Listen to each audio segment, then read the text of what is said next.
পদযাত্রায় দেখা মিলল না তৃণমূল কর্মীদের। একদিকে চলছে পঞ্চম দফার ভোট, আর অন্যদিকে ষষ্ঠ দফার নির্বাচনের শেষ প্রচার। এদিন মেদিনীপুর লোকসভার প্রার্থী জুন মালিয়ার সমর্থনে প্রচারে এসেছিলেন মুখ্যমন্ত্রী মমতা বন্দ্যোপাধ্যায়। তিনি বাঁকুড়া এবং পাঁশকুড়ার সভা শেষ করার পরেই মেদিনীপুরের কলেজ মাঠে উপস্থিত হয়েছিলেন হেলিকপ্টারে করে। এরপর তিনি হেঁটে প্রার্থীকে নিয়ে জেলা কালেক্টরেট থেকে রোড শো শুরু করলেন।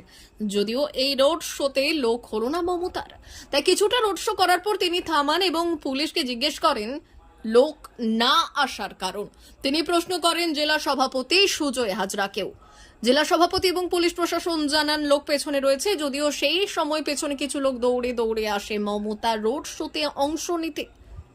এরপর পুলিশের সঙ্গে ভজিয়ে কয়েক কিলোমিটার পদযাত্রা শেষ করেন মুখ্যমন্ত্রী মমতা বন্দ্যোপাধ্যায়। যার জেরে রাজনৈতিক মহলে প্রশ্ন উঠছে এই লোকসভা ভোটে মেদিনীপুর প্রার্থীর ভবিষ্যৎ নিয়ে। যদিও এই নিয়ে মুখ্যমন্ত্রী মমতা বন্দ্যোপাধ্যায় এই দিন কোনো প্রকারই সাংবাদিক বৈঠক বা মন্তব্য করেননি। প্রসঙ্গত উল্লেখ্য, মেদিনীপুর লোকসভার এবারের লড়াইটা বিজেপির সঙ্গে তৃণমূলের। একদিকে বিজেপি প্রার্থী অগ্নিমিত্রা পাল, যিনি লড়াকু নেত্রী, আর আরেকদিকে অভিনেত্রী জুন মালিয়া। যদিও সমীক্ষা আগেই জানিয়ে দিয়েছে এই সিটটা এগিয়ে রয়েছে অগ্নিমিত্রা। এর আগের দিন খড়গপুর বিধানসভাতে রোড শো করাতে প্রচুর পরিমাণে কর্মী সমর্থক জমেছিল, কিন্তু মেদিনীপুর শহরে এই রোড শোতে কেন লোক হলো না তা নিয়ে প্রশ্ন উঠতে শুরু করেছে। যদিও রাজনীতি মহলের ব্যাখ্যা, মেদিনীপুরের মানুষ মুখ ফিরিয়েছে তৃণমূলের থেকে।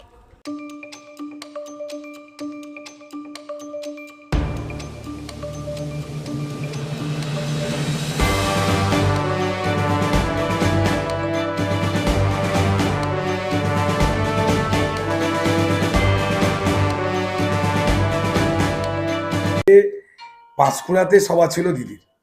পাঁশকুড়ার সভা শেষে মেদিনীপুরে 4টার সময় দিদির আসার কথা, কিন্তু পাঁশকুড়াতে প্রচণ্ড ঝড় বৃষ্টির কারণে মুখ্যমন্ত্রী পাঁশকুড়ার সভা শেষ করে উঠতে পারেননি। এটা একটা দিক। সেকেন্ড হচ্ছে যে তিনি ঝড় বৃষ্টি হওয়ার কারণে বাইক কারে আসার কারণে বিভিন্ন চক এলাকা, মোড় এলাকাগুলোতে যেহেতু মুখ্যমন্ত্রী জেড প্লাস ক্যাটাগরির নিরাপত্তা পান, ফলে সেই নিরাপত্তার কথা ভেবে আমাদের যারা আধিকারিকরা আছেন, পুলিশি নিরাপত্তা আধিকারিকরা বিভিন্ন মোড়গুলোতে তারা ব্লক করে দেয়। ফলে বিভিন্ন মোড়গুলো ব্লক করে দেওয়ার জন্য আমাদের প্রায় 70% কর্মী শহরে, যেখান থেকে রোড শো শুরু হওয়ার কথা, সেখানে তারা এসে উঠতে পারেননি। আপনারা দেখেছেন যখন দিদি হেলিকপ্টার করে বেরিয়ে যাচ্ছে, তখন কলেজ মাঠটা প্রায় ভরে গেছে। অর্থাৎ আমাদের যে টার্গেট ছিল 25,000 লোককে নিয়ে মিছিল করা, সেই টার্গেটে কিন্তু আমরা সাকসেস হয়েছি এবং সেই লোক আমাদের এসে পৌঁছেছে। কিন্তু যে সময়টা আসার দরকার ছিল সেই সময়টা আসতে পারেনি, কারণ দিদি বাই রোড হওয়ার কারণে কোনখান দিয়ে দিদি যাবেন, কোনখান থেকে শুরু হবে, এটাকেও বুঝতে পারেননি। এবারে